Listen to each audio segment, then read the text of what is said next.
ଓଡ଼ିଆ ସାଧାରଣ ଜ୍ଞାନ।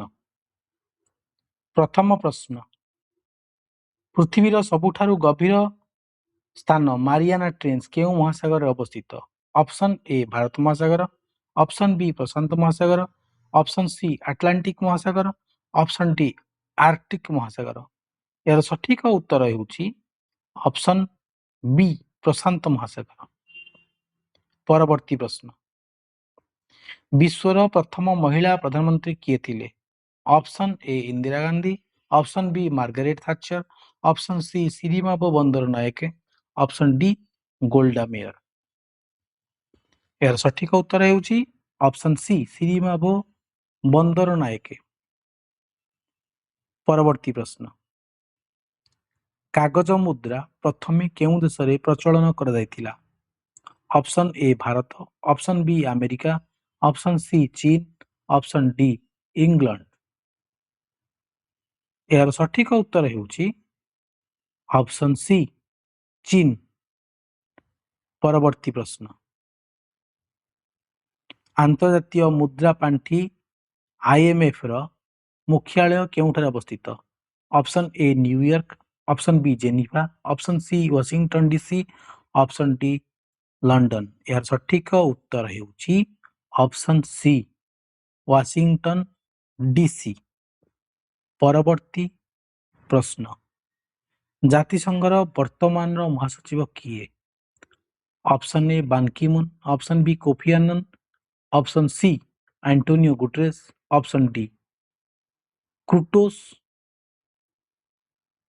କୁଟ୍ରୋସ୍ ଘାଲି। ଏହାର ସଠିକ ଉତ୍ତର ହେଉଛି ଅପସନ୍ ସି ଆଣ୍ଟୋନିଓ ଗୁଟରେସ୍। ପରବର୍ତ୍ତୀ ପ୍ରଶ୍ନ, ଭାରତୀୟ କୃଷି ଗବେଷଣା ପରିଷଦ ICAR ର ମୁଖ୍ୟାଳୟ କେଉଁଠାରେ ଅବସ୍ଥିତ?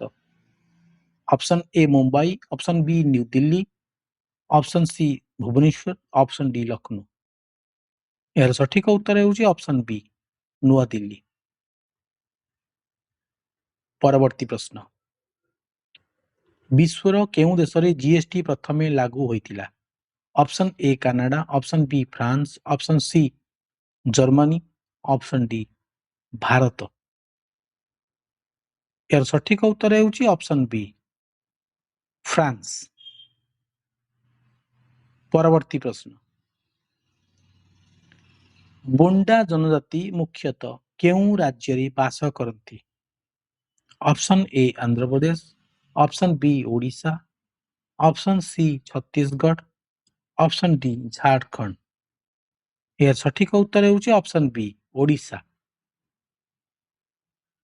ପରବର୍ତ୍ତୀ ପ୍ରଶ୍ନ,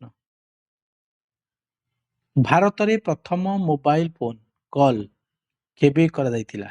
option A 15 August 1947, option B 31 July 1995, option C 26 January 1990, option D 1 ଜାନୁଆରୀ 2000। ଏହାର ସଠିକ ଉତ୍ତର ହେଉଛି ଅପସନ୍ ବି 31 ଜୁଲାଇ 1995। ପରବର୍ତ୍ତୀ ପ୍ରଶ୍ନ, ଭାରତର ପ୍ରଥମ ମହିଳା ବିଶ୍ୱବିଦ୍ୟାଳୟ କେଉଁଠାରେ ପ୍ରତିଷ୍ଠା ହୋଇଥିଲା? Option A Mumbai, option B Pune, option C Kolkata, option D ନୂଆଦିଲ୍ଲୀ।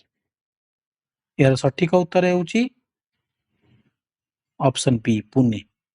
ପରବର୍ତ୍ତୀ ପ୍ରଶ୍ନ, ମହାତ୍ମା ଗାନ୍ଧୀ ପ୍ରଥମେ ଓଡ଼ିଶାକୁ କେବେ ଆସିଥିଲେ? Option A 1920, option B 1921, option C 1925, option D 1930। ଏହାର ସଠିକ ଉତ୍ତର ହେଉଛି ଅପସନ୍ ବି 1921। ପରବର୍ତ୍ତୀ ପ୍ରଶ୍ନ, ହିଲ୍ସା ମାଛ କେଉଁ ଦେଶର ଜାତୀୟ ମାଛ ଅଟେ? Option A Bharat, option B Bangladesh, option C Sri Lanka, option D Nepal. ଏହାର ସଠିକ ଉତ୍ତର ହେଉଛି ଅପସନ୍ ବି ବାଂଲାଦେଶ। ପରବର୍ତ୍ତୀ ପ୍ରଶ୍ନ, ଚାଲୁକ୍ୟ ରାଜବଂଶର ପ୍ରତିଷ୍ଠାତା କିଏ ଥିଲେ? Option A Kirtivarman, option B Pulakeshi 2, option C Pulakeshi 1, option D Vikramaditya. ଏହାର ସଠିକ ଉତ୍ତର ହେଉଛି ଅପସନ୍ ସି ପୁଲକେଶୀ 1। ପରବର୍ତ୍ତୀ ପ୍ରଶ୍ନ, କେଉଁ ମନ୍ତ୍ରଣାଳୟ ସମ୍ପ୍ରତି ଟ୍ରେଡ୍ କନେକ୍ଟ ପ୍ଲାଟଫର୍ମ ଲଞ୍ଚ କରିଛି?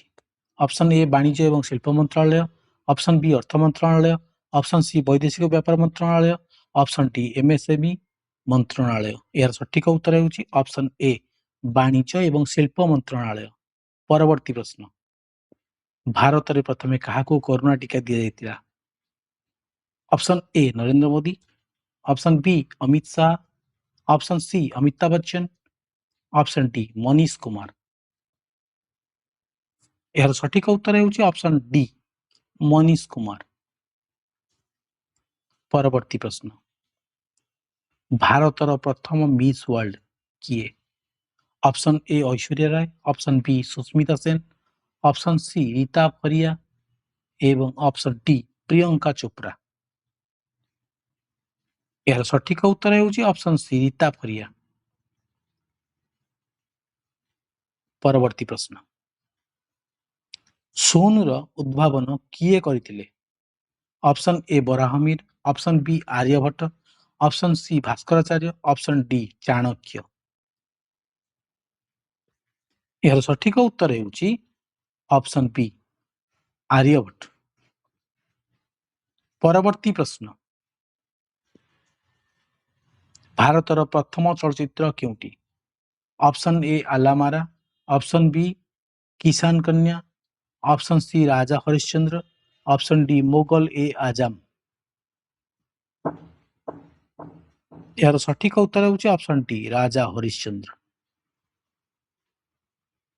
ପରବର୍ତ୍ତୀ ପ୍ରଶ୍ନ, 2026ରେ ଇଣ୍ଡିଆନ୍ ପ୍ରିମିୟର ଲିଗ୍ର କେତେତମ ସଂସ୍କରଣ ଖେଳାଯାଉଛି? ଅପସନ୍ ଏ 17ତମ, ଅପସନ୍ ବି 18ତମ, ଅପସନ୍ ସି 19ତମ ଏବଂ ଅପସନ୍ ଡି 20ତମ। ଏହାର ସଠିକ ଉତ୍ତର ହେଉଛି ଅପସନ୍ ସି 19ତମ ସଂସ୍କରଣ। ପରବର୍ତ୍ତୀ ପ୍ରଶ୍ନ, ଜାତୀୟ ପତାକାରେ ଥିବା ଅଶୋକ ଚକ୍ରରେ କେତୋଟି ଅର ଅଛି? ଅପସନ୍ ଏ 12ଟି, ଅପସନ୍ ବି 20ଟି, ଅପସନ୍ ସି 24ଟି, ଅପସନ୍ ଡି 32ଟି। ଏହାର ସଠିକ ଉତ୍ତର ହେଉଛି ଅପସନ୍ ସି 24ଟି ଅର ଅଛି। ପରବର୍ତ୍ତୀ ପ୍ରଶ୍ନ, ଭାରତରେ ସରକାରୀ ଭାବରେ ରବିବାର ଛୁଟି କେବେଠାରୁ ଆରମ୍ଭ ହୋଇଥିଲା? ଅପସନ୍ ଏ 1843 ମସିହା, ଅପସନ୍ ବି 1857 ମସିହା, ଅପସନ୍ ସି 1890 ମସିହା, ଅପସନ୍ ଡି 1947 ମସିହା। ଏହାର ସଠିକ ଉତ୍ତର ହେଉଛି ଅପସନ୍ ସି 1890 ମସିହା। ପରବର୍ତ୍ତୀ ପ୍ରଶ୍ନ, ମୃତ୍ୟୁ ପରେ ମନୁଷ୍ୟର ମସ୍ତିଷ୍କ ପ୍ରାୟ କେତେ ସମୟ ପର୍ଯ୍ୟନ୍ତ ସକ୍ରିୟ ରହିପାରେ? Option A 2 minute, option B 7 minute, option C 30 minute, option D 1 ଘଣ୍ଟା। ଏହାର ସଠିକ ଉତ୍ତର ହେଉଛି ଅପସନ୍ ବି 7 ମିନିଟ୍ ପର୍ଯ୍ୟନ୍ତ। ପରବର୍ତ୍ତୀ ପ୍ରଶ୍ନ, ସର୍ବଶିକ୍ଷା ଅଭିଯାନ କେଉଁ ବର୍ଷ ଆରମ୍ଭ ହୋଇଥିଲା? ଅପସନ୍ ଏ 1999 ମସିହା, ଅପସନ୍ ବି 2000 ମସିହା, ଅପସନ୍ ସି 2001 ମସିହା, ଅପସନ୍ ଡି 2002 ମସିହା। ଏହାର ସଠିକ ଉତ୍ତର ହେଉଛି ଅପସନ୍ ସି 2001 ମସିହା। ପରବର୍ତ୍ତୀ ପ୍ରଶ୍ନ, କୋଣାର୍କ ମନ୍ଦିର କିଏ ନିର୍ମାଣ କରିଥିଲେ? Option A Kapilendra Deb, option B Ananga Bhima Deb, option C Langula Narasimha Deb, option D Purushottam Deb. ଏହାର ସଠିକ ଉତ୍ତର ହେଉଛି ଅପସନ୍ ସି ଲାଙ୍ଗୁଳା ନରସିଂହ ଦେବ। ପରବର୍ତ୍ତୀ ପ୍ରଶ୍ନ, ନିମ୍ନଲିଖିତ ମଧ୍ୟରୁ କାହାକୁ ପଞ୍ଚମ ବେଦ ବୋଲି କୁହାଯାଏ? Option A Ramayana, option B Mahabharata, option C Purana, option D Gita. ଏହାର ସଠିକ ଉତ୍ତର ହେଉଛି ଅପସନ୍ ବି ମହାଭାରତ। ପ୍ରିୟ ଦର୍ଶକ ବନ୍ଧୁ, ଭିଡ଼ିଓଟି ଭଲ ଲାଗୁଥିଲେ ଦୟାକରି ଲାଇକ୍, ସେୟାର ଆଉ ସବସ୍କ୍ରାଇବ୍ କରିବାକୁ ଭୁଲିବେ ନାହିଁ। ଧନ୍ୟବାଦ, ନମସ୍କାର।